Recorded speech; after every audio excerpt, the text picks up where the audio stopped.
My name is Aboud. We are Team 10. I'm wearing a hard hat, safety glasses, a non-synthetic shirt, long pants, and closed-toed shoes. I'm MBrown, and I'm also wearing a hard hat, safety goggles, non-synthetic shirt, long pants, and closed-toed shoes. Hi, I'm Hysmith. I'm wearing a hard hat, safety glasses, a non-synthetic shirt, pants, and closed-toed shoes. Hi there, I'm Gentry. I am wearing a hard hat, safety goggles, a shirt covering that's not sleeveless. I've got jeans on that cover my ankles. I've got closed-toed shoes, and we also all have our hair pulled back. Okay, so how we know that the system is at steady state is that we took measurements of different time intervals. We did this for 5 minutes in 1 minute intervals, and the system stayed at 84.5 at the top.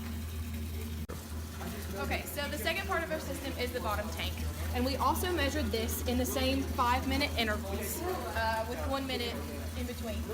We concluded that the tank was about between 44 and 45 millimeters, and since this one is at steady state and the other one is at steady state, the whole system is therefore at steady state. So throughout the experiment, we utilized these 3 valves.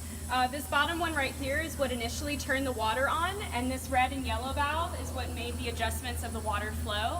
We let the water flow for about 15 minutes since its initial turn on to then start collecting data and assuming that it was at steady state.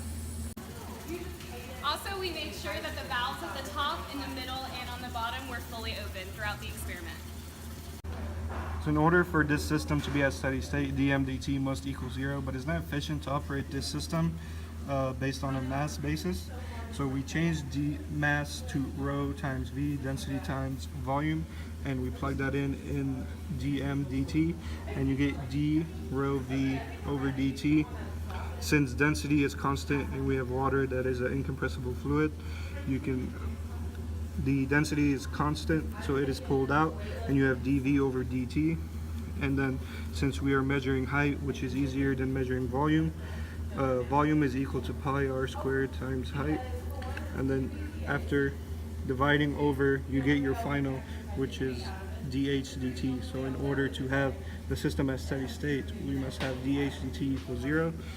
We observed this by measuring 5 different samples, 1 minute each, and measuring the height of the top tank and the bottom tank. Since the numerator is equal to 0, since the height did not change, dh dt will then equal 0. Meaning our system has reached steady state.